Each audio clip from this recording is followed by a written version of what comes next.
That night changed everything for her. He was so gentle and caring that she never imagined the first time could be so beautiful.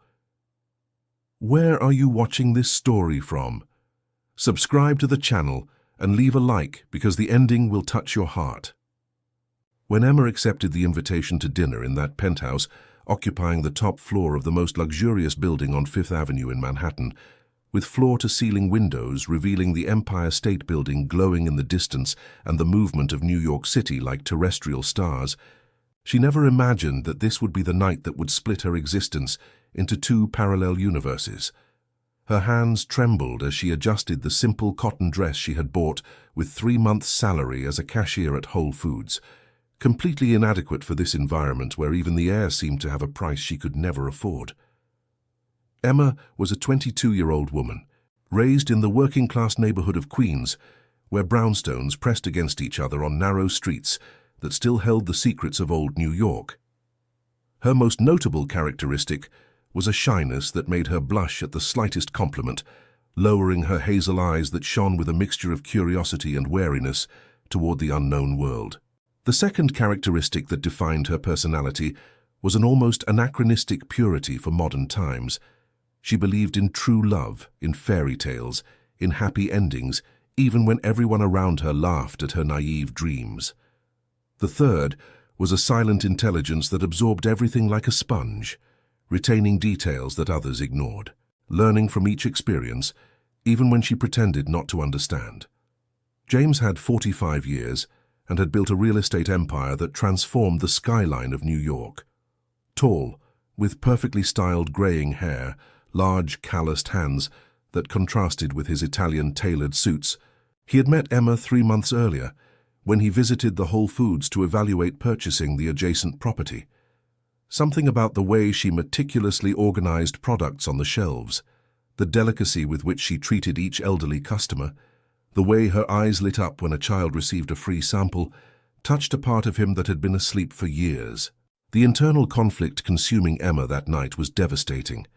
How could a girl from a traditional American family, raised under the rigid values of her grandmother Dorothy, who constantly repeated while preparing pot roast on Sundays that a girl from a good family saves herself for marriage, be there alone in a man's apartment, even if that man treated her with a gentleness that melted her defenses?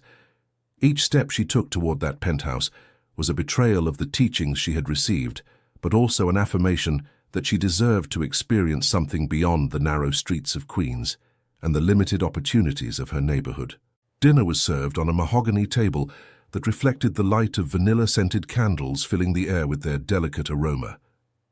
Emma could barely hold the silver cutlery, feeling the weight not only of the metal, but of this entire unknown world. During 6 months before that night, they had built a connection impossible to explain. James appeared at Whole Foods twice a week, always buying random things he clearly didn't need, just to exchange a few words with her.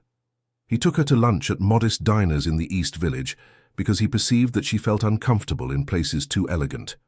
He patiently listened to her stories about childhood in Queens, about the father who worked 3 jobs to support the family, about dreams of studying architecture that seemed as distant as One World Trade Center. "I don't know what I'm doing here," Emma whispered, and her voice trembled like a leaf in autumn. James looked at her with an intensity that made her shiver. "You're here because you want to be, because you're brave, because you deserve something more than the 4 walls of that supermarket." During dinner, they alternated between English and the slang of the neighborhood, letting emotions flow in the language that best expressed them. James revealed that his wife had left him 5 years ago, suddenly departing from his life after 15 years together, and since then he had built walls as high as the buildings he erected. His motivation for approaching Emma wasn't just physical attraction, it was the rebirth of a hope he believed lost forever. "Do you know what it's like to live in a house full of expensive furniture and feel completely empty?" James asked, while pouring California wine into crystal glasses. "Every night I came back to this apartment, and the lights of New York seemed like mockery. Millions of people living, loving, dreaming, and me up here, completely alone." Emma felt her heart compress at this confession. "I feel lonely too," she admitted, "surrounded by people in Queens, with a family that loves me, but lonely. like I'm waiting for something I don't know what it is. The first small revelation came with the cheesecake dessert. James slid a turquoise box across the table. Inside was a pair of delicate pearl earrings. "I can't accept this," Emma whispered, but he held her hands firmly. "They belong to my mother, a woman from Boston who came to New York with only a suitcase and many dreams. She would say you deserve to have something beautiful." There was a raw emotion in his voice that made Emma understand that this man also carried deep wounds. They talked for hours, and when the conversation naturally brought them closer, when James held Emma's hand on the table and she felt the warmth of that large, secure palm, the woody scent of his cologne mixed with the aroma of wine created an atmosphere suspended in time. "I'm afraid," confessed the powerful New York entrepreneur. "Afraid of hurting you, afraid of not being what you deserve, afraid this is just the delusion of an older man." Emma responded with a courage she didn't know she possessed. "I'm scared too, but for the first time in my life I want something just for me. Something that isn't approved by family or community, something that's born only from what I feel in my heart." When their gazes met in that precise moment, all of New York seemed to witness through those panoramic windows the birth of something precious and irreplaceable. The following days were a whirlwind of contradictory emotions for Emma. Each morning she woke up in her small room in Queens, listening to the familiar sounds of the neighborhood. Neighbors' conversations, the smell of fresh bread from the bakery downstairs, children's shouts playing in the paved streets. But now everything seemed different, as if she had crossed an invisible threshold that separated her from her previous life. At Whole Foods, her co-workers immediately noticed the change. "You're different, Emma," said Rachel, a middle-aged woman who had worked there for 15 years. "You have that look, the look of someone who's in love." Emma tried to deny it, but the intense blush on her cheeks completely betrayed her. James began appearing more frequently at the supermarket, now without pretexts of unnecessary purchases. Now he simply waited for her at the end of her shift, with that black Mercedes parked discreetly on a side street, and took her to dinner at places she never would have imagined knowing. Small hidden restaurants in Soho where chefs prepared innovative dishes, viewpoints in Brooklyn Heights where New York spread out like a luminous map, nighttime walks along the High Line where the city hummed its eternal song. During one of those dinners in an intimate restaurant near Washington Square Park, James asked her a question that would change everything. "What do you really want from life, Emma? Not what your family wants for you, not what society expects. You. What do you want?" No one had asked her that question before. Emma looked at her plate of pasta, the words stuck in her throat like stones. "I want to study architecture," she finally whispered. "I want to design buildings that make people feel good. I want to create spaces where families like mine can live with dignity. I want someone to look at a building I designed and feel hope." James's eyes shone with something that looked like pride. "Then that's what you'll do. I'll help you." "I can't accept your money," Emma immediately protested. "It's not right." "I'm not talking about giving you anything. I'm talking about investing in someone who has talent, about opening doors that deserve to be opened." But the reality of her situation became evident when Emma tried to explain to her family about James. One Sunday afternoon, sitting at the kitchen table where her grandmother Dorothy was preparing the traditional dessert, she gathered all her courage. "Grandma, I've met someone." Dorothy looked up from the apple pie she was decorating with powdered sugar. "Tell me, sweetheart. He's a good man. He treats me with respect. He makes me feel special." "What's his name?" "James Mitchell." Grandma stopped decorating, her expression subtly changing. "The James Mitchell of Mitchell Properties, the one on the news?" Emma nodded, feeling her stomach contract. "He's 45 years old, Emma.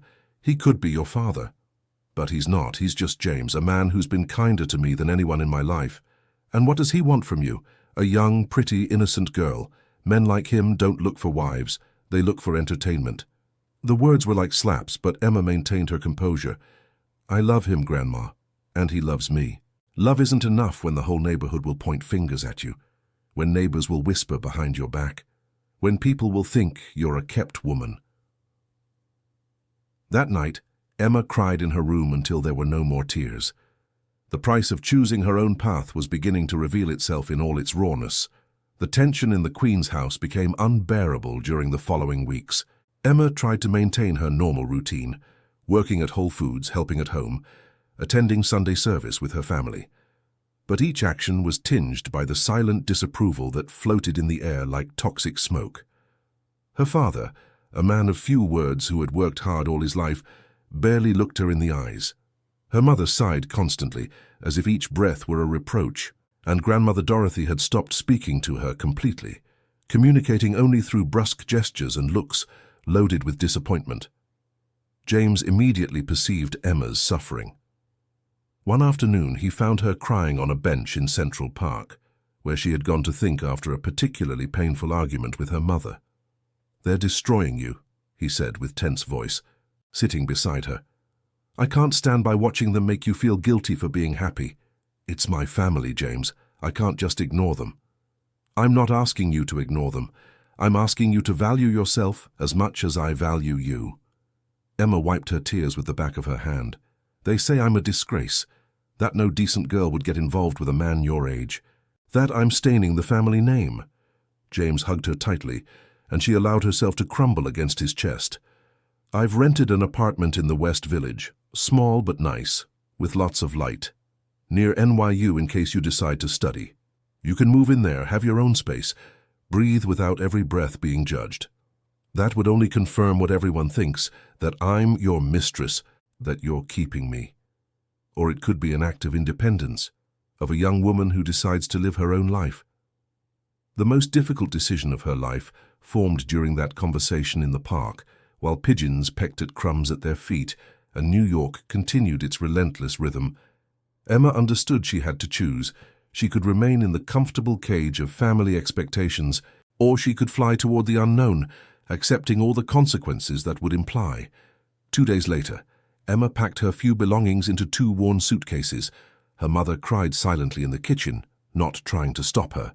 Her father locked himself in his room, unable to face his daughter's departure. Only her younger sister, Sarah, 16 years old, hugged her at the door. "Be happy, Emma," she whispered. "Even if it's selfish, be happy. Because if you don't, what was all this for?" The apartment in the West Village was exactly as James had described it. Small but bright, with windows overlooking a quiet street where elderly people played chess in the afternoons. It wasn't the luxury of the Fifth Avenue penthouse, but it had something that place didn't possess. It was hers. Her space where she could breathe without fear, where she could be herself without apologizing. But freedom had a bitter taste. The first nights in the apartment were the loneliest of her life. She listened to the unfamiliar sounds of the building, footsteps from the neighbor upstairs, a dog's distant barking, the murmur of traffic on the street. She lay in the bed James had carefully furnished and felt the crushing weight of her decisions. She had chosen love, yes, but at what cost? James came to visit her every evening after work, bringing food because he knew she barely felt like cooking. They sat on the small couch and talked for hours, or simply remained in comfortable silence, finding solace in each other's presence. "Do you regret it?" he asked one evening with a vulnerability in his voice he rarely showed. Emma took time to respond, wanting to be completely honest. "It hurts. It hurts more than I imagined, but I don't regret it, because with you I'm myself in a way I never could be in that house." James kissed her forehead with infinite tenderness. "We're going to build something beautiful together, Emma. I promise. Something worth every tear you've shed." Life in the West Village brought a freedom Emma had never experienced, but also an isolation she hadn't anticipated. At Whole Foods, the atmosphere changed subtly. Some co-workers who were once friendly now treated her with a cold, calculated distance. Rachel, who had commented on her loving look weeks earlier, now barely spoke to her. During breaks, conversations stopped abruptly when Emma entered the break room, as if she had interrupted something private and important. One afternoon, while organizing products in the dairy aisle, she heard whispers behind her. "They say she lives in an apartment he pays for." Of course, what else would she do? A girl from Queens landing a millionaire. She knew exactly what she was doing. "My mother knows her grandmother Dorothy. Says the poor woman is devastated, that she doesn't leave the house anymore from shame." Emma felt the words pierce her like invisible knives. She wanted to turn around and defend her love, explain it wasn't what they thought, that James respected her, that between them there was something real and deep. But she knew any explanation would be useless. People had decided her story before knowing the facts. That same week, while walking through the streets of Queens toward her aunt's house to leave some things, she experienced her community's rejection viscerally. Mrs. Carroll, the owner of the bakery where her family had bought bread for decades, literally turned her back when she tried to greet her. Mr. Bernard, the butcher who always gave her a little piece of ham when she was a child, looked at her with a mixture of disappointment and contempt that chilled her blood. But the hardest blow came from St. Mary's Church in Queens, where she had been baptized, where she had made her first communion dressed in white, where she had prayed so many times with her grandmother. Father Michael, an older man who had known her family before she was born, stopped her at the entrance after Sunday Mass she had attended alone, trying to maintain some connection with her faith. "Emma," he said in a grave voice, "you can't keep coming here if you persist in that sinful behavior. You're living in sin, setting a bad example for the young girls of the parish." She felt the ground open beneath her feet. "Father, I'm not. James and I love each other. We're not doing anything wrong." True love waits for the sacrament of marriage. What you're doing is letting yourself be carried away by carnal passions with a man twice your age. It's my duty as a shepherd to protect the flock, and that means not allowing sin to be normalized in this house of God. Emma left the church with tears burning her eyes, feeling expelled not only from her family and community, but also from her own faith. The social isolation was like a heavy blanket suffocating her day after day. James, upon learning of these incidents, felt a fury he rarely experienced. "Hypocrites!" He spat the word like poison. "Judging you from their moral pedestals when probably half of them have much worse skeletons in their closets. Don't say that. They're good people. They're just concerned." No, Emma. Good people don't destroy someone for choosing to love. Good people don't expel a girl from their church for being happy. But the social pressure was beginning to take its toll on Emma in ways she couldn't fully explain. She found herself constantly questioning, were they right? Was she selfish? Was she staining her family's honor for a love that might not last? What if James got tired of her? What if this was just a phase for him? Doubts began to infiltrate her thoughts like water through cracks in a wall. One evening, after a particularly difficult day when an elderly Whole Foods customer had called her shameless, loud enough for everyone to hear, Emma completely broke down in James's arms. "I don't know if I can keep doing this," she sobbed. "Every day is harder. Every look of contempt makes me feel smaller. What if they're right? What if I'm the one who's wrong?" James held her while she cried, feeling his own heart break with each sob. "Listen to me, Emma. Look at me." He gently lifted her chin so their eyes met. "Courage doesn't mean not being afraid. It means being afraid and going forward anyway. You're the bravest person I know, and if the world can't see how special you are, then the world is blind." But even his comforting words couldn't completely eliminate the seeds of doubt that had been planted. The first real obstacle in their relationship wasn't the age difference or money. It was the crushing social pressure that threatened to suffocate their love before it had the chance to fully bloom. The conflict James had been postponing finally erupted on a rainy March afternoon.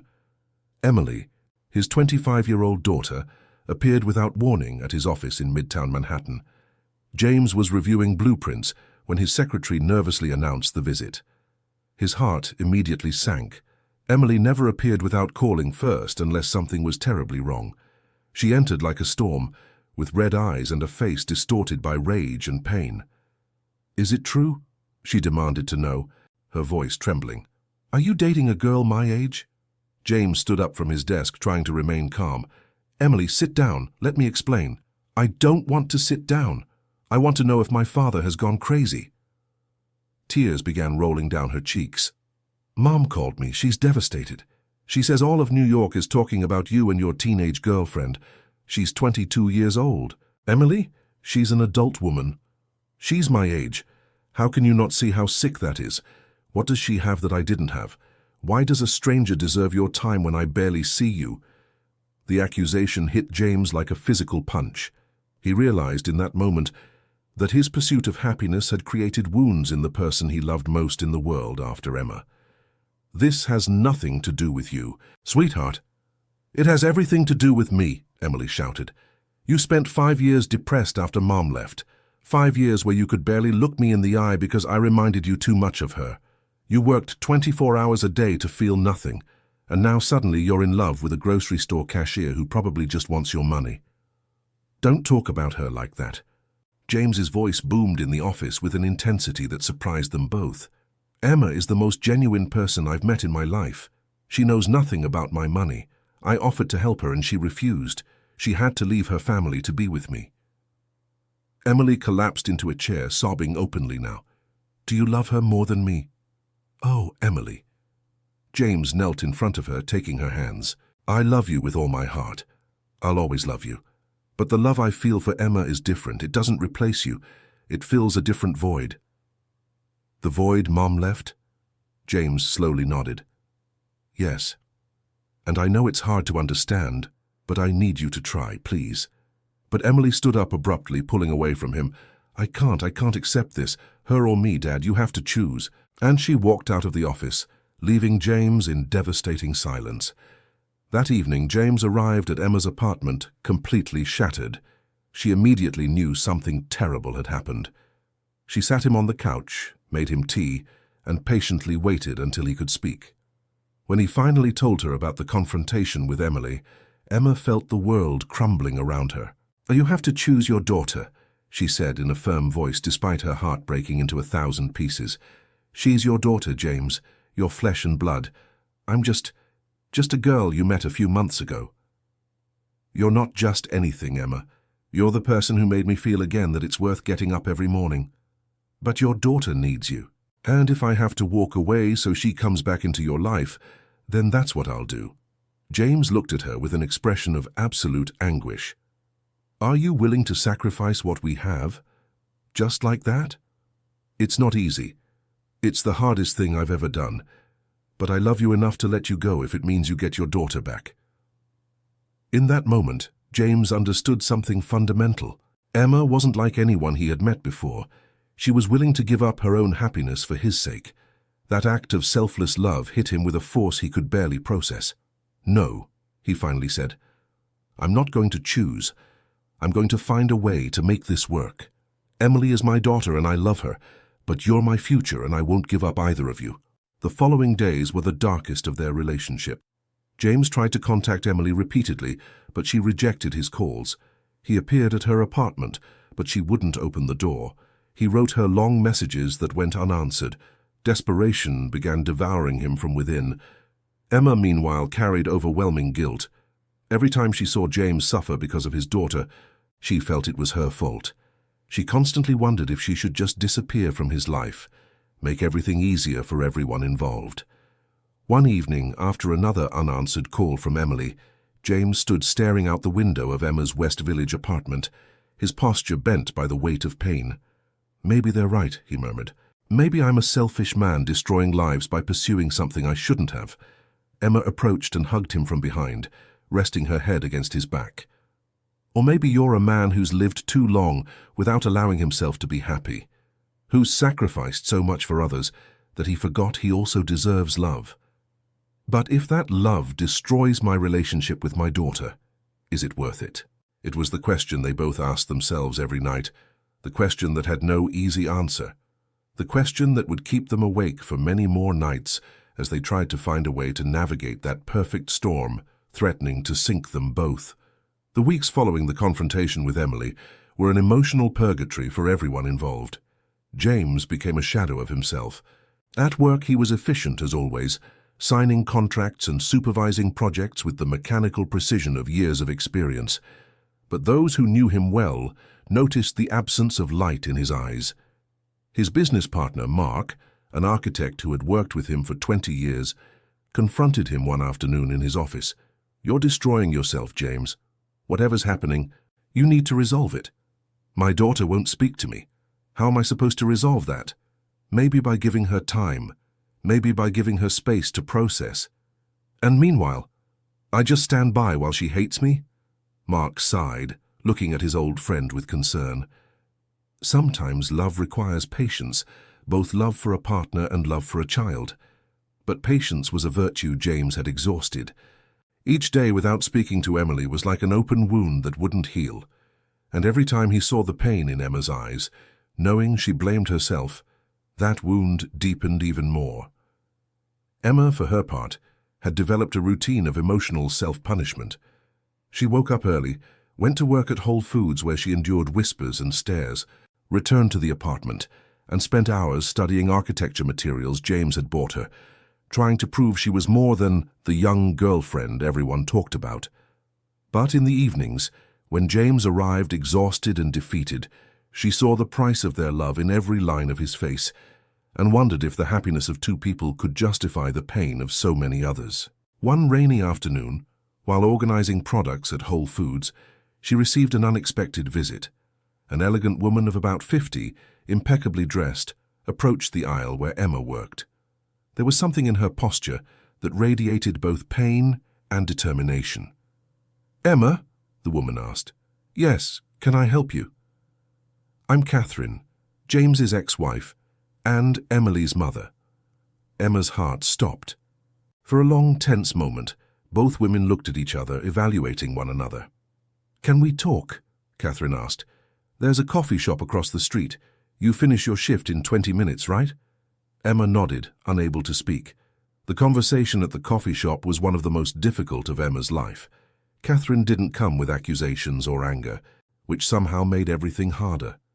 She came with pain, with maternal concern, with a terrifying understanding of the situation.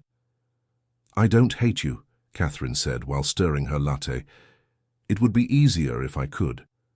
But when I look in your eyes, I see someone who genuinely loves James, and that makes everything more complicated." "I'm sorry," Emma whispered. "I didn't want to cause problems. I didn't want to hurt anyone. Love rarely asks permission before arriving. I know that better than anyone." Catherine paused, her fingers drumming on the table. "I left James 5 years ago because I fell in love with someone else. It wasn't planned, it wasn't something I sought, it just happened, and I destroyed my family in the process." Emma looked up, surprised by the confession. "Emily never completely forgave me, and now she sees your relationship with her father as a similar betrayal, as if he's replacing us too." "I'm not trying to replace anyone," Emma protested. "I know. But for a daughter who watched her father sink into depression for years, who saw him work himself to exhaustion to not feel pain, seeing you appear and heal him in months is complicated. She feels pushed aside. She wonders why you could do for him what she couldn't." Catherine's words painted a picture Emma hadn't fully considered. It wasn't just about the age difference or social appearances. It was about the pain of a daughter who felt she had lost her father twice, first to pain and now to a new love. "What should I do?" Emma asked, and there was genuine desperation in her voice. "I don't know, but what I do know is that if you really love James, you'll have to be stronger than you've ever been, because this won't be easy. Emily is stubborn, like her father, and she won't give in quickly." That evening, Emma told James about the meeting with Catherine. He remained silent for a long time, processing the information. "Catherine never did anything without a reason," he finally said. "If she came to see you, it's because she's worried about Emily. She told me Emily feels abandoned, that she feels like she lost you first to pain and now to me." James closed his eyes and Emma saw tears escape from them. "I've been a bad father." "Don't say that." "It's true. After Catherine left, I sank so deep into my pain that I didn't see what my depression was doing to Emily. She tried to reach out so many times, and I pushed her away. And now that I'm finally coming out of that dark hole, she thinks it's because of someone else and not myself." The revelation was like a cruel light, illuminating the true nature of the conflict. It wasn't just about Emma and James. It was about years of unhealed wounds, failed communication, and accumulated pain now exploding in the most destructive way possible. "I need to do something drastic," James said. "Something that proves to her that she's my priority." Fear shot through Emma's heart like an ice knife. "What kind of something drastic?" James looked at her with tormented eyes. I don't know yet. But I can't continue like this. Something has to change.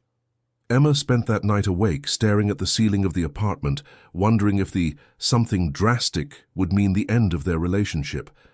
She had offered to sacrifice herself before, but the idea of actually losing him was like contemplating a dark, unfathomable abyss.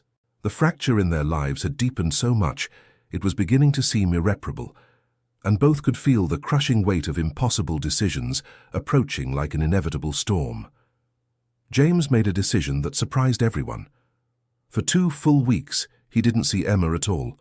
He explained that he needed that time to try to rebuild his relationship with Emily, and although Emma's heart broke with each day that passed without him, she understood and respected his decision. But the absence was like living with an amputated limb. She felt the constant pain of something missing, something essential that had been ripped from her life. During those 2 weeks, Emma immersed herself in her studies with almost manic intensity. She enrolled in online architecture courses, spent hours at the neighborhood library studying the great American architects, drew imaginary buildings in the margins of her notebooks. It was her way of proving, at least to herself, that she had value beyond being James Mitchell's girlfriend. James, meanwhile, showed up at Emily's apartment every day. Some days she didn't open the door. Other days she let him in but barely spoke to him. But little by little, with the patient persistence of someone who knows he's made mistakes and needs to repair them, he began to break down the walls she had built. One afternoon, finally, Emily spoke more than 3 words in a row. "Do you love her?" she asked abruptly while having coffee in her small apartment in Williamsburg. James didn't lie. "Yes, I love her. More than Mom." "It's different, Emily. Your mother and I had something beautiful for many years, but that chapter ended a long time ago. What I feel for Emma is new. It's hope. It's the feeling that I can still have a future. And me, where do I fit in that future? At the center of everything, always." James leaned forward, his voice full of raw emotion. "I know I've been a bad father. I know when your mother left, I left too in some way. I failed you when you needed me most. But I swear, Emily, I'm trying to be better, and Emma isn't my enemy in that. She makes me want to be better." Emily looked at him with eyes full of tears. "I'm scared, Dad. Scared that if you choose her, there won't be room for me anymore. Scared that when you get tired of her, you'll sink again, and I'll have to pick you up again. I'm tired of losing people." James hugged his daughter while she cried, and for the first time in months, she didn't pull away. In that embrace were years of unexpressed pain, lost opportunities, unspoken words. But there was also something else, the first step toward healing. "Oh, you're not going to lose me," James promised. "Never. But I need you to try to get to know her, give her a chance, just one conversation, please." Emily finally nodded, though with clear reluctance. The meeting was arranged for a Sunday at a neutral cafe in Greenwich Village, a place that didn't belong to any of them. Emma arrived 30 minutes early, so nervous her hands visibly trembled. She had changed clothes 3 times that morning, wanting to look respectable but not pretentious, mature but not like she was trying to appear older than she was. When Emily entered, Emma recognized her immediately from the photos James kept. She was beautiful in a classic American way. Dark hair, expressive eyes, delicate features, and on her face was a mixture of pain, curiosity, and determination not to be defeated. "Hi," Emma said, her voice barely audible. "Hi," Emily responded, sitting across from her. The first minutes were painfully uncomfortable. They ordered coffee that neither drank. They looked at each other without knowing what to say. The silence stretched like sticky gum between them. Finally, Emma gathered all her courage. "I know this must be horrible for you. If I were in your place, I'd be furious too. I'd think the worst of me too." Emily blinked, surprised by the direct honesty. "Why him?" she asked. "Of all the people in New York, why my father?" Emma thought carefully before responding. "Because he saw me. Not as a cashier, not as a poor girl from Queens, not as someone inferior. He saw me as a complete person. He asked about my dreams. He made me feel I had value, and when I'm with him, I feel like I can be more than what the world tells me I am. And the money, the status.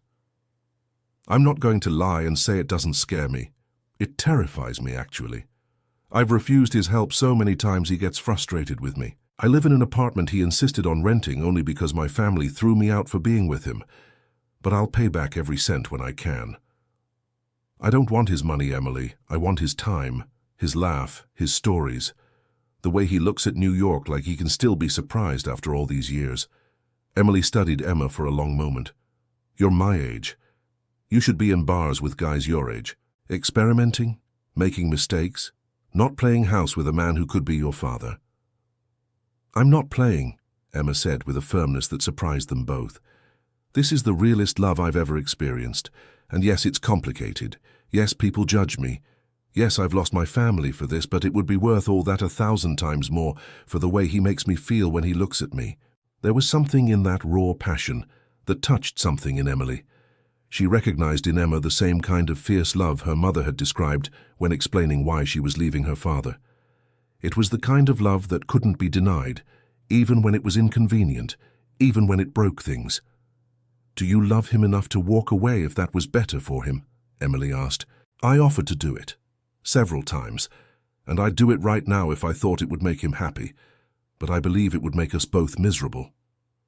Emily sighed deeply, and for the first time since she sat down, some of the tension left her shoulders. I'm not going to say I approve of this, I'm not going to say I like it, but I see you're not what I thought, and that makes everything more complicated. I know. If you hurt my father, if it turns out you're just playing with him, I swear— I won't, Emma interrupted.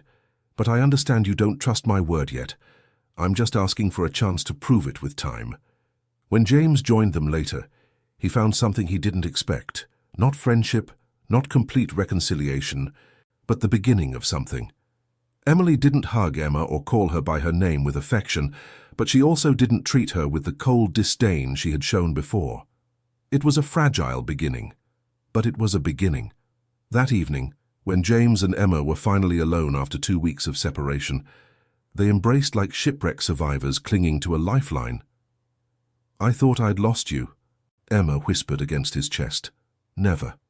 But now I understand the real price of our love, and I'm willing to pay it. Are you? Emma lifted her face to look at him, down to the last penny. The following months brought a fragile stability that both knew was temporary. Emily agreed to see her father regularly again, though she established a firm rule. They wouldn't talk about Emma during their encounters. It was as if they had tacitly agreed that their father-daughter relationship would exist in a bubble separate from James's relationship with Emma. It wasn't ideal, but it was better than the absolute silence that had existed before. Emma continued working at Whole Foods while attending evening classes at Columbia's School of Architecture. The days were exhausting. Waking up at 6 in the morning, working 8 hours, attending classes until 10 at night, returning exhausted to the apartment where sometimes James waited with food. Weekends she studied frantically, trying to catch up with students who had had educational advantages she never had. But it was precisely in that exhausting routine that cracks began to show. James, accustomed to a lifestyle of elegant dinners and social events, began to feel Emma's absence in his world. He invited her to charity galas and she had to refuse because she had to study. He planned weekend getaways to the Hamptons and she couldn't go because she had exams. He wanted to introduce her to his business partners, and she refused, feeling inadequate and inferior. I don't belong to that world, she told him one evening after refusing another invitation to a business cocktail party. You belong anywhere I am, James responded with some frustration. It's easy for you to say that. You're not the one who arrives in a room full of elegant people and sees how everyone wonders what the host's teenage girlfriend is doing there. You're 22 years old. Gamma, when are you going to stop defining yourself by what others think? When you stop being blind to the obvious? I live in 2 worlds that don't mix. The world where I work in a supermarket and study until I fall asleep over books, and the world where you dine with famous architects and millionaire developers.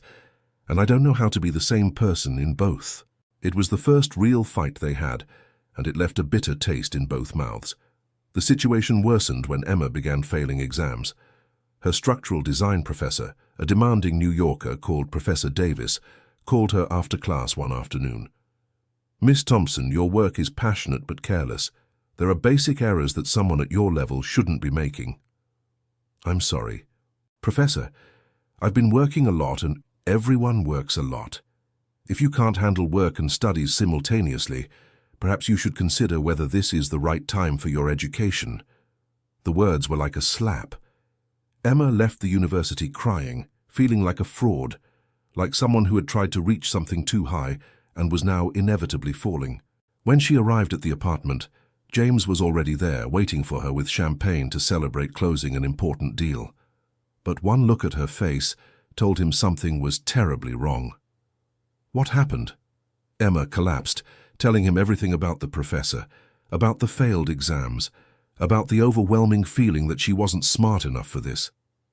I've been thinking, she said through tears, maybe everyone's right, maybe I'm just a girl from Queens with ideas above her station. Don't say that. You're brilliant. I'm not. I'm mediocre. Mediocre at work, mediocre at school, mediocre at being your partner. Do you know how many invitations you've turned down because of me in recent months? How many networking opportunities you've lost because I don't want to let you go alone? Those things don't matter to me if you're not with me. They should matter. They should matter because this constant sacrifice is going to turn you into someone resentful eventually. And then you'll hate me for making you waste years of your life on someone who was never up to your level. James tried to hug her, but she pulled away. I need to be alone, Emma said, just for tonight, please. James left with a heavy heart, and that night they both slept alone and miserable, each wondering if they had made a terrible mistake. In the following days, Emma began to withdraw emotionally. She responded to James's messages with monosyllables. When he came to visit her, she was distracted, distant. She rejected his physical affection with excuses about being tired or stressed. The truth was that Emma was having a deep existential crisis. She had sacrificed her family, her community, her comfort, all for this love. And now, facing academic failure and the reality that she couldn't be the partner James deserved, she began to wonder if it had all been a terrible mistake. One evening, James confronted her directly. "You're pushing me away. Why?" Emma looked at him with empty eyes. "Because I'm failing, James, at everything. And the more you love me, the bigger my failure feels. Like your love is a mirror showing me everything I'm not. What aren't you?" James felt panic growing in his chest. "I'm not educated. I'm not sophisticated. I'm not smart. I'm not enough. And I'm tired of pretending that someday I will be." "I've never asked you to be anything different from what you are. Not with words, but every invitation you turn down for me. Every time you simplify your language because you know I won't understand architectural terms, every time you explain something basic like it's the first time I'm hearing it, you remind me that I don't belong in your world." James felt like he'd been struck. "Emma, I'm not saying you do it with malice. I'm saying the reality is, we live in different worlds, and I'm exhausted trying to build a bridge between them." For the first time, James seriously considered the possibility that their relationship wouldn't survive. Not from lack of love, but because love isn't always enough when the entire world seems designed to separate them. The following days were the darkest of their relationship. Emma plunged even deeper into her studies, sleeping barely 3 or 4 hours a night. James tried to help, but felt every gesture was interpreted as unwanted charity. The distance between them grew like an abyss neither knew how to cross. And then came the moment that would change everything. Emma fainted in class. Emma's fainting in class was caused by a combination of extreme exhaustion, malnutrition, and chronic stress. When she woke up in the hospital, the first thing she saw was James's terrified face. He had been holding her hand for hours, waiting for her to wake up. His eyes were red from crying, something Emma had never seen before. "Never scare me like that again," he whispered, kissing her forehead with desperate tenderness. The doctor, an older man with a serious expression, explained that Emma was on the verge of physical and mental collapse. Her body had been functioning in survival mode for months. Too little sleep, too little proper food, too much stress. She needed complete rest for at least 2 weeks, or the consequences could be permanent. "I can't take 2 weeks off," Emma protested weakly. "I have exams. I have work. Work and exams can wait, James said firmly. Your health can't. But Emma shook her head, tears rolling down her cheeks. You don't understand. If I take 2 weeks off from Whole Foods, they'll fire me. And if I miss the exams, I'll fail the semester. I'm already behind. I can't afford to fall further back. Then quit the job, let me help you. No! The vehemence in her voice surprised them both. I'm not going to become the kept woman everyone thinks I am. I'm not going to give them that satisfaction. James sat on the edge of the hospital bed, defeated. So what do we do, Emma? Because this isn't working. You're killing yourself trying to prove something to people who've already decided to judge you, no matter what you do. It's not just for them. It's for me. I need to know I can do it, that I'm more than some rich man's girlfriend. You're infinitely more than that. Why can't you see it? Because when I look in the mirror, all I see is failure. I failed my family. I'm failing at school. And I'm failing you. You're not failing me. Yes, I am. I made you choose between your daughter and me.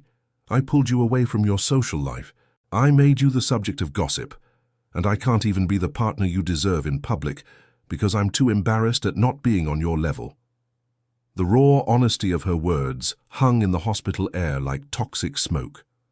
James realized they had reached a breaking point.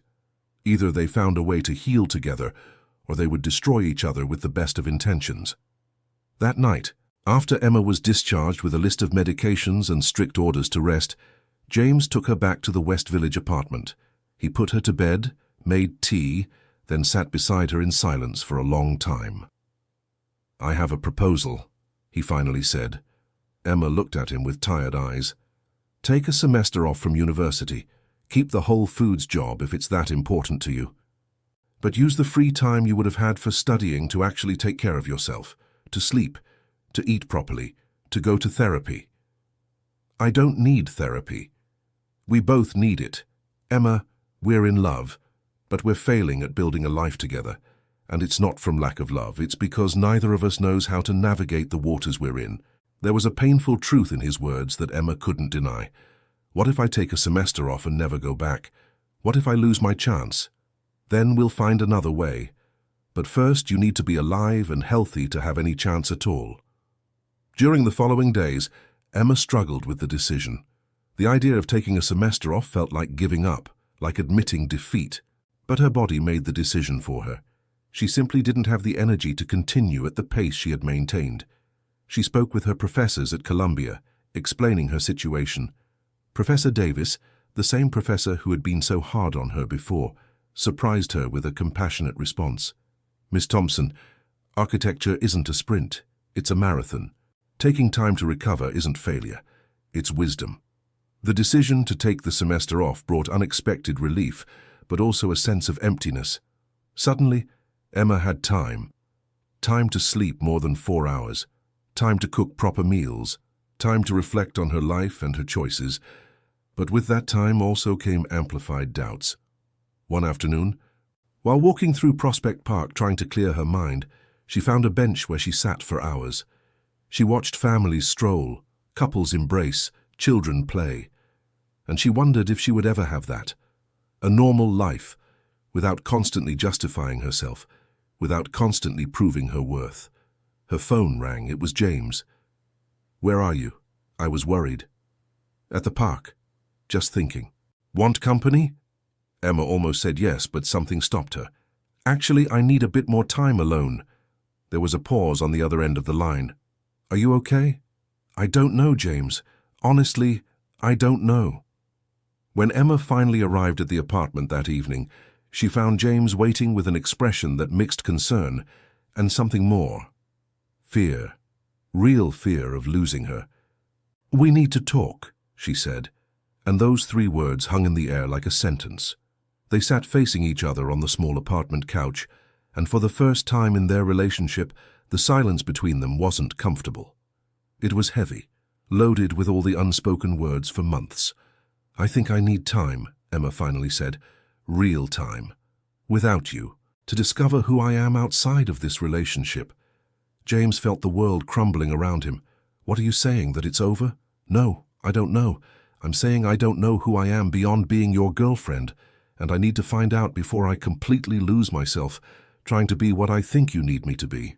I've never asked you to be anything but yourself. But your world has. And I don't know how to exist in that world without losing myself. Tears flowed freely down both faces now. How long? James asked, his voice broken. I don't know. A month. Maybe more. The time I need to breathe without feeling like I'm drowning. James wanted to argue, wanted to beg her not to do this, wanted to promise he'd change everything. But a part of him, the part that truly loved her, understood that holding her tighter would only break her more. Okay, he finally said, and they were the hardest words he had ever spoken in his life. Take the time you need. But Emma, please, don't disappear completely. I can't lose you. You won't lose me. I just need to find myself first. That night, James left the apartment knowing the next days or weeks or months would be the hardest of his life. And Emma remained alone in the darkness, wondering if she had made the right decision or if she had just destroyed the best thing that had ever happened to her. The abyss between them now seemed insurmountable, and both were falling in opposite directions, not knowing if they would ever find each other again on solid ground. The first weeks without James were the loneliest of Emma's life.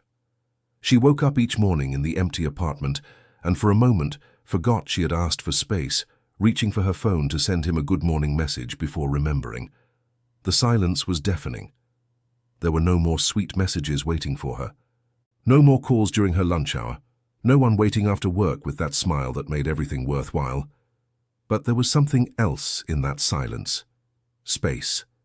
Space to think, to feel, to exist without constantly being in reaction or defense mode. For the first time in months, Emma could hear her own thoughts without the constant noise of external opinions, expectations, and judgments. She began to walk.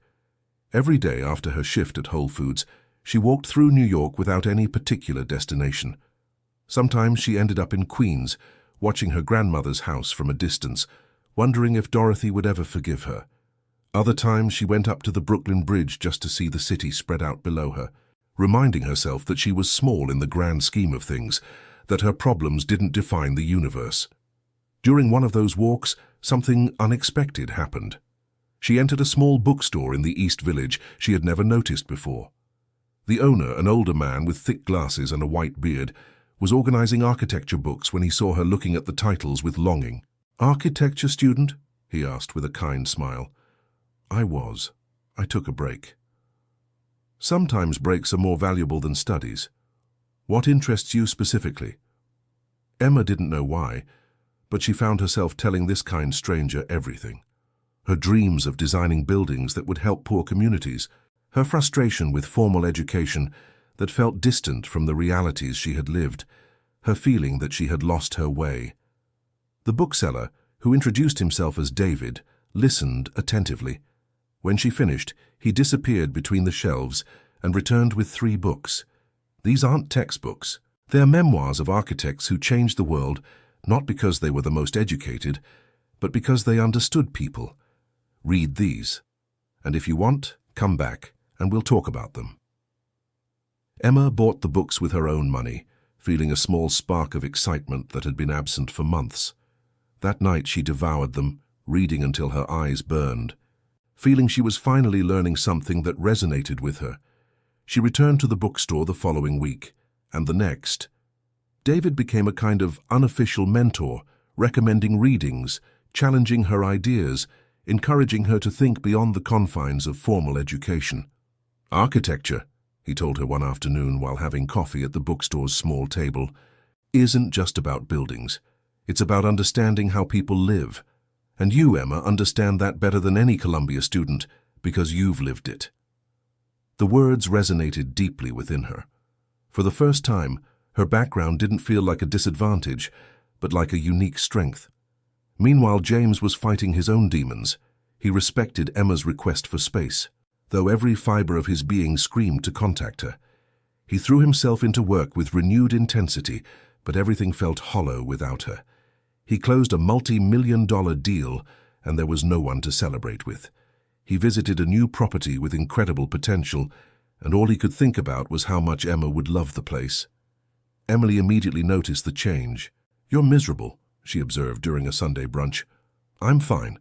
"Dad, please, I know you. You're not fine." James sighed, setting down his fork. "She needed space. I gave it to her. But I don't know if it was the right decision or if I just pushed her further away." Emily studied her father, seeing the genuine pain in his eyes. For months, she had been angry at Emma, blaming her for all their problems. But now, seeing her father so devastated, something changed in her. "Do you love her that much?" "More than I thought possible." "Then maybe you should fight for her." James looked at her surprised. "I thought you didn't approve of our relationship." "I don't approve, but I also can't keep watching my father suffer like this." Emily paused. "I've been thinking a lot about this, and I realized my problem wasn't really with Emma, it was with you." "With me?" "When Mom left, I lost you. You didn't die, but I lost you. And when Emma appeared and I saw you come back to life, I was jealous. Jealous that she could do for you what I couldn't. But that's not fair to anyone, especially not to her." James felt tears burning his eyes. "Emily, I don't need you to choose between us, Dad. I need you to be happy. Because when you're happy, you're a better father. And when you're miserable, we both are." It was a revelation James didn't expect and desperately needed. 3 full weeks of almost total silence passed before Emma finally sent a text message. It was simple. "Can we talk?" James responded in seconds. "Whenever you want." "Wherever you want." They met at the same cafe in Greenwich Village where Emily and Emma had their first conversation. It was neutral territory, a place without too strong a shared memory. When Emma arrived, James could barely breathe. She looked different, more rested but also more confident somehow. There was something in her eyes that hadn't been there before. "Hi," she said, sitting across from him. "Hi, I've missed you." "I've missed you too, every day." Emma took a deep breath. "But I also found myself during these weeks, and I need to tell you what I discovered." James waited, his heart pounding hard. "I discovered I was trying to be someone I'm not, trying to fit into your world when I should have been building my own world. One where you're welcome, but one that's mine." "What does that mean?" "It means I'm going back to university, but on my terms, not trying to be the best student or proving anything to anyone. Studying because I'm passionate about it. And I'm going to keep working at Whole Foods, not because I need the money, but because it connects me to the people I want to help someday." James listened intently, seeing the transformation in her. "And it means if we get back together, I need it to be as equals, not as someone who rescues me or elevates me. As partners. I've always seen you as equal, Emma, I know, but I didn't see myself that way. And that was my responsibility, not yours." There was a silence loaded with meaning. "So," James asked, afraid of the answer, "is there a we get back together?" Emma extended her hand across the table, and James took it like it was the most precious thing in the world. "Yes, if you still want me. I'll always want you. But it'll be different this time. Slower, more intentional. Building something solid instead of just reacting to what the world throws at us. Whatever you need, at your pace." For the first time in weeks, they both truly smiled. The desert had been painful but necessary, and now, emerging from it, they were stronger, clearer about who they were individually and who they could be together. The second phase of their relationship was completely different from the first. This time, Emma established clear boundaries. They would see each other twice a week initially, allowing each to maintain their own life and independence. James respected these boundaries religiously, even when his instinct was to see her every day. Emma returned to university with renewed perspective. Instead of trying to be perfect, she allowed herself to truly be a student, asking questions, making mistakes, learning without the crushing weight of having to prove her worth. Her grades improved naturally because she was no longer studying from a place of fear, but genuine curiosity. More importantly, she began sharing with James her ideas and projects differently. She wasn't seeking his approval or validation, but shared because she was excited and wanted to include him in her world. One afternoon, she showed him a project she was working on, a design for affordable housing in neighborhoods like Queens, maximizing natural light and community space despite budget constraints. James studied the drawings carefully, genuinely impressed.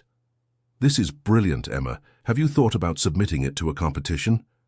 "Actually," she said with a small smile, "I already did. It's part of a student project we're presenting to New York City officials. Why didn't you tell me before?" "Because I needed to do it for myself first. I needed to know it was good, not because you said so, but because I believe in it." James understood. And in that understanding, his love for her deepened in ways he hadn't anticipated.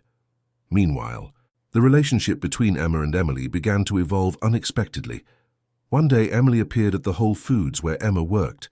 Emma was organizing products when she saw her approaching, and her first instinct was panic. "Hi," Emily said, with an expression that wasn't hostile but not particularly friendly either. "Hi, Emily. Can I help you with something?" "Actually, I came to talk to you. Do you have a break soon?" They had coffee at the small cafe next to the supermarket.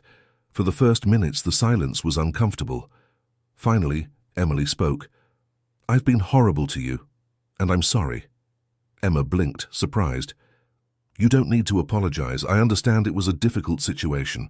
"Yes, I do need to. I projected all my pain onto you when it really wasn't your fault. My father chose to be with you. You didn't force him. And I've been punishing both of you for it." "I'm sorry too," Emma said softly. "Sorry that my presence caused conflict between you and your father. You know, I've been going to therapy," Emily confessed. "My therapist made me see that what really bothered me wasn't your age or where you came from. It was that I was afraid of losing my father again, and instead of talking about that fear, I turned it into anger toward you. That makes sense. My father has changed since you've been in his life. He smiles more. He has passion for things, and even though it's been hard to admit, a lot of that change is thanks to you." Emma felt tears stinging her eyes. "That means a lot to me." "I'm not going to pretend we're suddenly best friends," Emily said, "but I'd like to try to get to know you for real. Not as my father's girlfriend, but as a person." It was the beginning of something fragile but promising. During the following weeks, Emily and Emma began building their own relationship, independent of James. They met for coffee occasionally. They talked about their lives, their dreams, their fears. And slowly something resembling friendship began to form. One afternoon, Emily invited Emma to meet her mother, Catherine. Emma nearly fainted from shock. "Your mother? Are you sure?" "She asked about you, and I think you'd both benefit from talking." The meeting was at Catherine's house in the Upper East Side, an elegant neighborhood on Manhattan's East Side. Catherine received Emma with unexpected warmth. "Thank you for coming," she said. "I know this must be strange for you." "A little," Emma admitted. Sitting in Catherine's garden, drinking aromatic herbal tea, they talked about surprisingly mundane things first. University, New York, the difficulties of navigating social expectations. But eventually the conversation became deeper. "James is a good man," Catherine said, "and I hurt him deeply when I left. Not because I didn't love him, but because I loved someone else more. And I lived with that guilt for years." "Why are you telling me this?" "Because I want you to know I understand what it's like to be judged for following your heart. And I want you to know you're not responsible for the pain between James and me. That pain existed long before you arrived." The words were liberating for Emma in ways she didn't expect. "Is Emily okay with your new life?" "She's learning to be, just like she's learning to be okay with yours and James's. Time heals if we let it." When Emma told James about the meeting with Catherine that evening, he was astonished. "My ex-wife invited you to her house, and it was nice. Strange, but nice. I think she wanted to give me her blessing in a way." James shook his head in amazement. "You've accomplished the impossible. You got Emily to accept me back. You've built a relationship with her, and you've even earned Catherine's respect." "How?" "I didn't do anything special. I just was myself. And it turned out that was enough." It was a lesson she had learned during their time apart.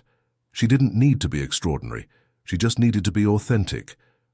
The big turning point came when Emma's project for affordable housing won second place in the city competition. It wasn't first place, but it was real recognition of her talent and vision. The award ceremony was at City Hall in Manhattan. Emma invited James, but also her sister Sarah, Emily, and even dared to send an invitation to her grandmother Dorothy, not expecting a response. When the day arrived, Emma was extremely nervous, adjusting her simple but elegant dress she had bought specifically for the occasion. James was by her side, squeezing her hand with pride, and then when they were about to enter the historic building, Emma saw something that made her stop dead. Her grandmother Dorothy, dressed in her best black Sunday dress, walking slowly with her cane toward the entrance. Emma ran to her, tears already streaming down her cheeks. "Grandma, you came!" Dorothy looked at her granddaughter with teary eyes. "Of course I came. You're my granddaughter. And even though I didn't agree with your decisions, I'm proud of what you've accomplished." The embrace between grandmother and granddaughter was witnessed by James from a distance, and he felt his own heart swell with emotion. The pieces of Emma's life were finally starting to fit together. During the ceremony, when Emma went up on stage to receive her award and spoke briefly about her vision of architecture that serves communities, not corporations, James saw Emily applauding enthusiastically, Dorothy wiping tears of pride, Sarah recording everything on her phone. This was the family they had built. Not perfect, not traditional, but real and full of love earned through trials and forgiveness. The award opened doors Emma had never imagined. A local community developer approached after the ceremony, interested in collaborating on a pilot project. It was a small but real opportunity to take her ideas from paper to reality. But what made the moment truly special was what James proposed during an intimate dinner at her West Village apartment. "I have that land in Brooklyn," James said, "the one I bought months ago and didn't know what to do with." "I remember. What would you say if I gave it to you? For your housing project?" Emma almost spit out her wine. "James, you can't just give me land worth millions. I'm not giving it to you. I'm offering it as a partner in a project. Your vision, my financing, built together. Not as benefactor and beneficiary, but as equals who share a goal." Emma carefully considered the proposal. She had worked hard to establish her independence, but she had also learned that accepting help didn't always mean giving up autonomy. "Under what terms?" "Whatever terms you set. We can create a formal contract.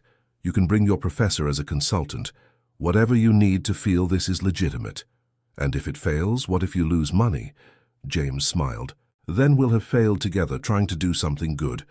There's no loss in that." After weeks of negotiations with lawyers and intervention from her Columbia professors as advisors, they signed a formal agreement to create the first community housing project designed by Emma Thompson. Construction began in spring. Emma spent her days divided between classes, work at Whole Foods, which she reduced to part-time, and visits to the construction site.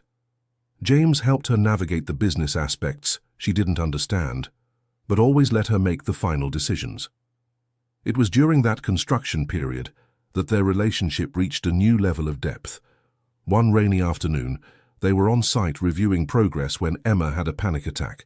The weight of responsibility, fear of failure, the constant voice in her head saying she wasn't enough, everything collapsed on her at once. James found her crying behind the partially constructed structure. "I can't do this," she sobbed. "What was I thinking? I'm not a real architect. I'm going to ruin everything." Instead of contradicting her or giving empty comfort, James sat beside her in the mud. "You're right," he said simply. Emma looked at him, surprised. "What?" "You're right to be afraid. This is terrifying. It's a huge project. You could fail. But Emma, you could also succeed, and the only way to find out is to keep going. What if I disappoint everyone?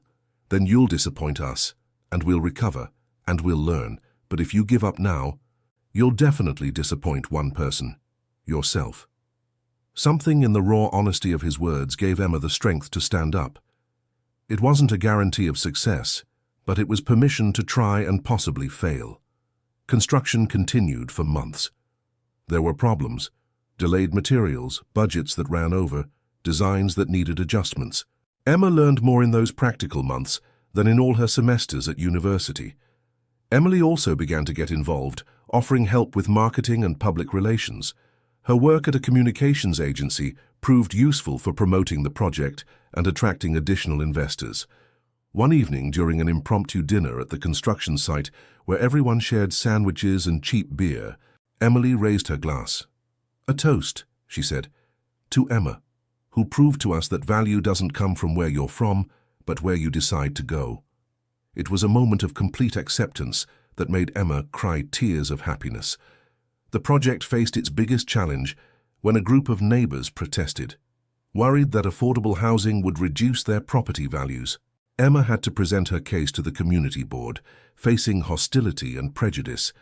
But this time she wasn't alone. James, Emily, Dorothy, her professors, even Catherine, all appeared at the meeting to support her.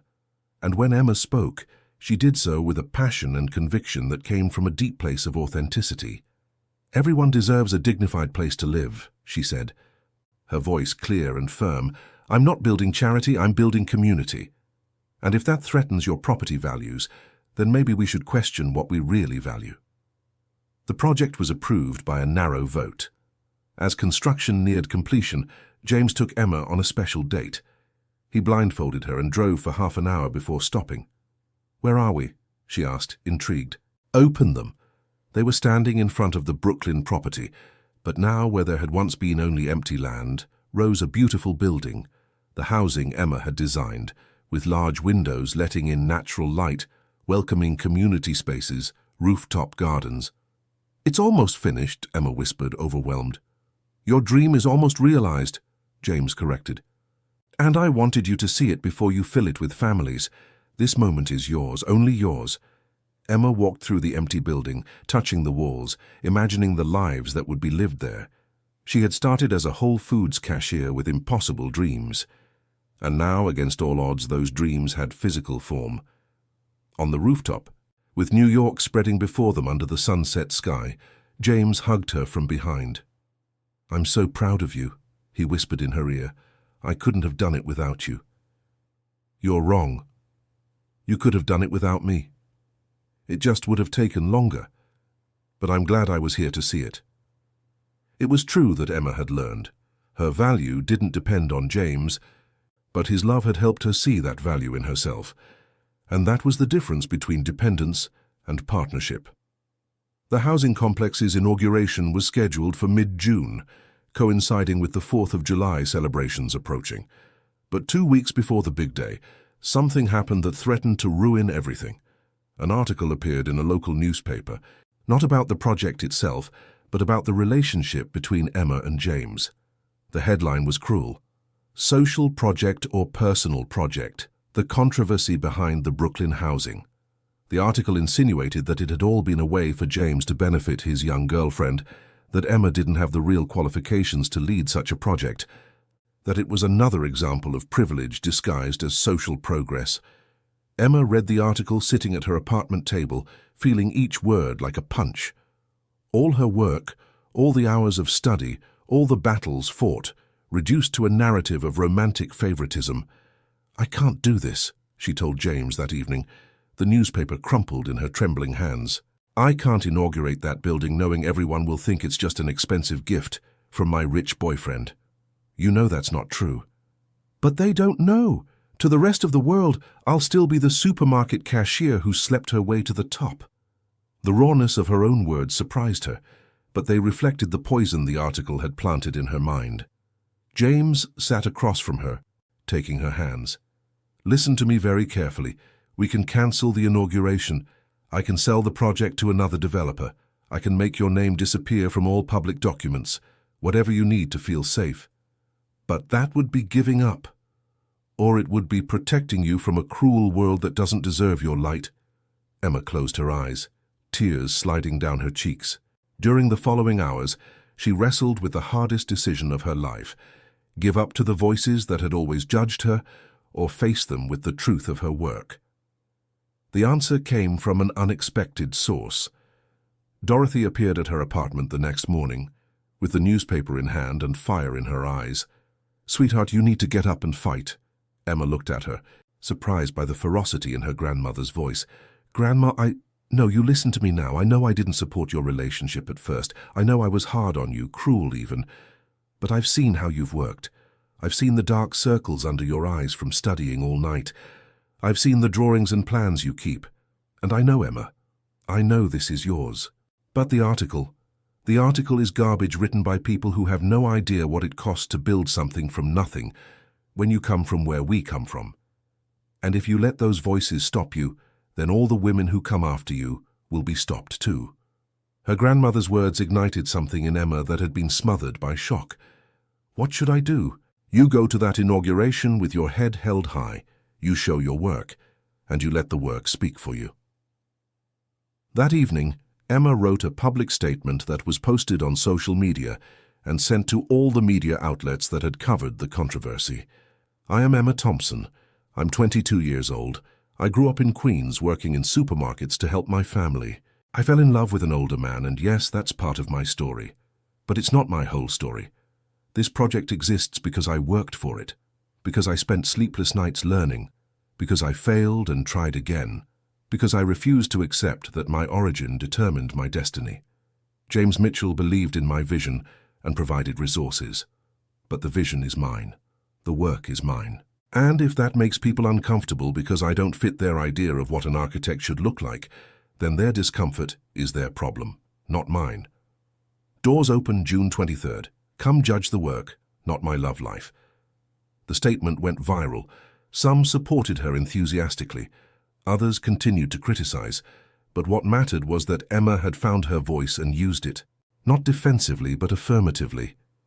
The day of the inauguration arrived with perfect blue skies typical of New York summer. Emma dressed carefully, choosing a dress that was professional, but also genuinely her, simple, elegant, unpretentious. James picked her up early, looking more nervous than she was. "Are you ready?" he asked. "No, but I'm going to do it anyway." When they arrived at the Brooklyn complex, they found something unexpected. A crowd. Journalists, curious onlookers, community members, architecture students, and the families who would be moving into the housing.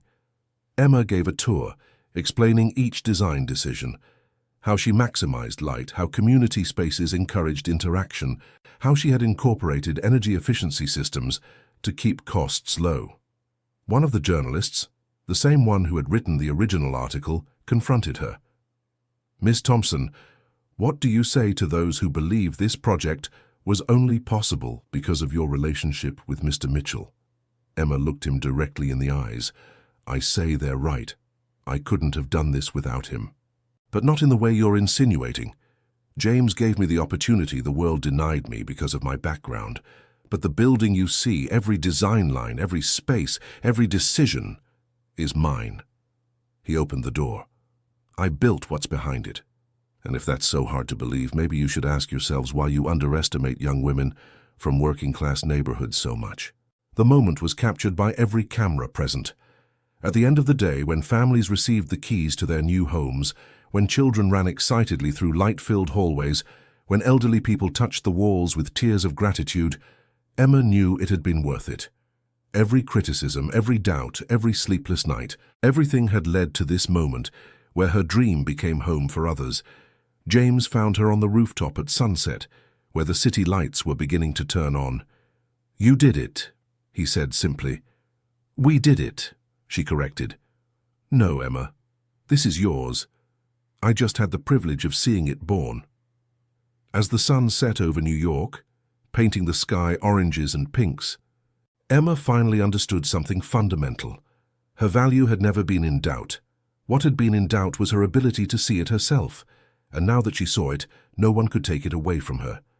That evening, during the 4th of July celebrations, where New York glowed with fireworks and the sky exploded in color, James took Emma back to the Fifth Avenue apartment, where it all began almost 2 years ago. The same panoramic windows showed the same city lights, but everything was different. They were different, wiser, stronger, more themselves than ever. And it was then, with New York shining in all its nighttime glory, that James knelt with the same difficulty as before, taking from his pocket a blue velvet box he had been keeping for months, waiting for the perfect moment that had finally arrived. The box opened to reveal a ring with a perfect pearl at the center, surrounded by small diamonds that caught the light of New York shining through the windows. "Emma," James began, his voice trembling with contained emotion. That first night, almost 2 years ago, I was careful with you because you were precious and pure, and I didn't want to hurt you. I served you dinner on expensive china and gave you pearl earrings from my mother, trying to impress you the only way I knew how, with material things. Tears were already streaming down Emma's cheeks as she looked down at him. But you taught me something I had forgotten during years of building empires of concrete and steel, that the most valuable things can't be bought. You taught me courage when you chose love over family approval. You taught me perseverance when you refused to give up even when failing. You taught me authenticity when you stopped trying to fit into my world and built your own. His voice cracked slightly, and he took a moment to compose himself. You taught me that true love isn't rescuing or being rescued. It's walking together, stumbling together, and getting up together. It's giving space when needed, and holding tight when required. It's celebrating each other's successes as our own and sharing failures without judgment. Emma knelt in front of him, taking his face between her trembling hands. Today I saw how you defended your work with a strength that took my breath away. I saw how you looked those journalists in the eye and claimed your truth without apology. And I realized that the woman before me no longer needs me to believe in her. She believes in herself, and that's the most beautiful thing I've ever witnessed. James took the ring from the box, holding it between them like a tangible promise. Emma Thompson, I'm not asking you to be my wife because you're what I need to be happy. I'm asking because together we're better than we could be apart. Because I want to build a life with you as solid as the buildings you design. Because when I look at you, I see my home. The words Emma had rehearsed in her head for months disappeared. In their place, only the raw and simple truth remained. Yes, she whispered, then louder. Yes, 1,000 times yes. James slipped the ring onto her finger with trembling hands. For a long, perfect moment, they looked into each other's eyes, seeing reflected all the journey they had traveled together. And then they kissed as if it were the first time and the last time simultaneously. With all the passion of 2 years of love, earned through trials and tribulations, with all the tenderness of two souls who had finally found their place in the world. New York exploded in fireworks outside, celebrating Independence Day, but for them the world had reduced to that moment, that kiss, that promise. When they finally pulled apart, both laughing and crying at the same time, James led her to the terrace where they had spent their first night together. The soft blankets were still there, as if they had been waiting for this moment.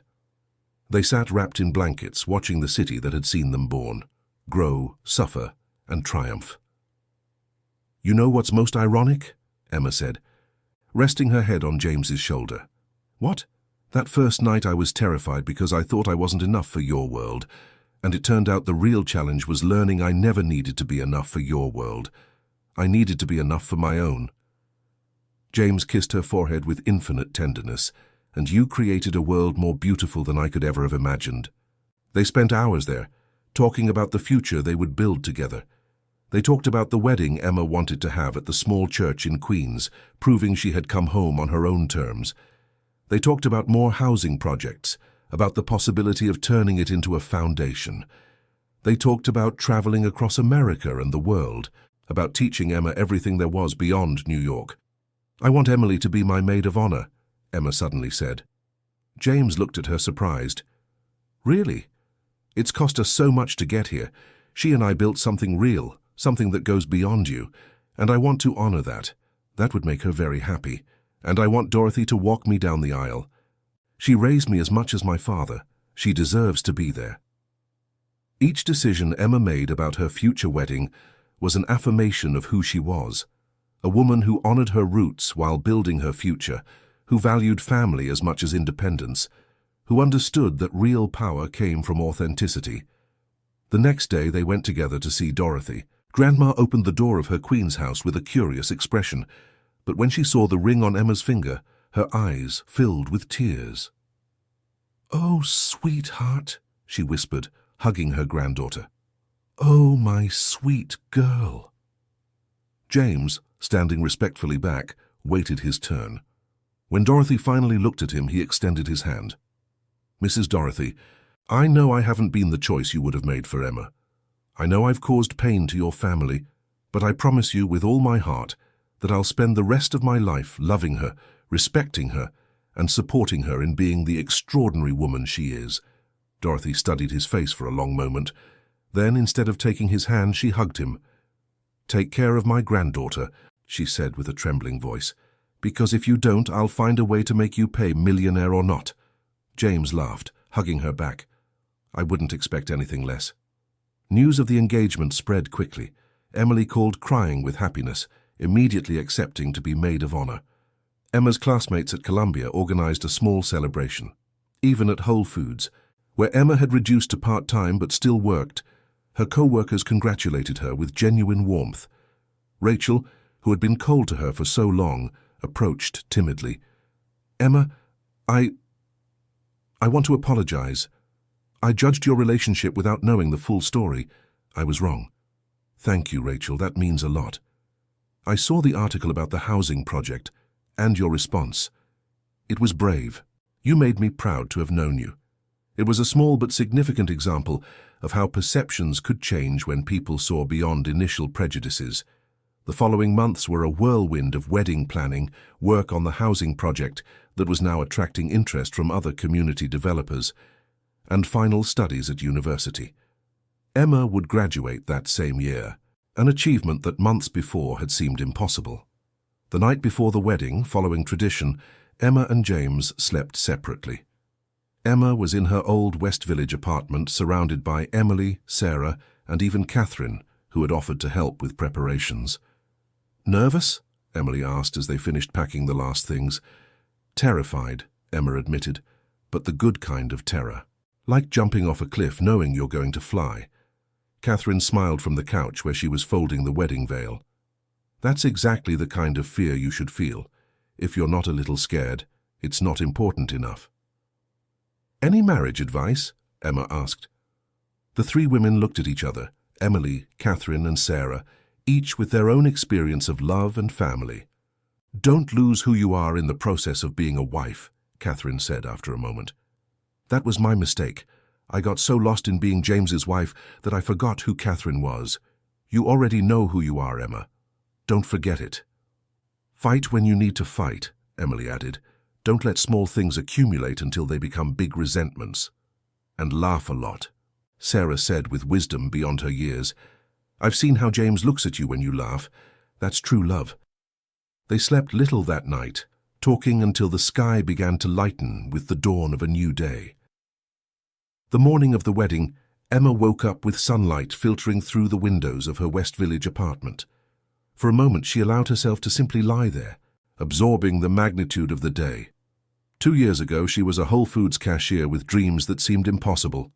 Today she would marry the love of her life, having built not just a building, but a life that was entirely hers. The ceremony would be simple, as Emma wanted. The small church in Queens where she had been baptized, decorated with simple flowers and candles. The entire community was invited, without distinctions of class or status. It was Emma's final statement. Her love didn't need ostentation to be valid. As Dorothy helped her dress, adjusting every detail of the simple but elegant white dress, the old woman whispered, "Your mother would be so proud of you, sweetheart, so proud." Emma touched the photo of her deceased mother she carried in a small locket. "I know, Grandma.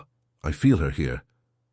When it was time to walk down the aisle, Dorothy took Emma's arm with a hand that trembled slightly with age and emotion.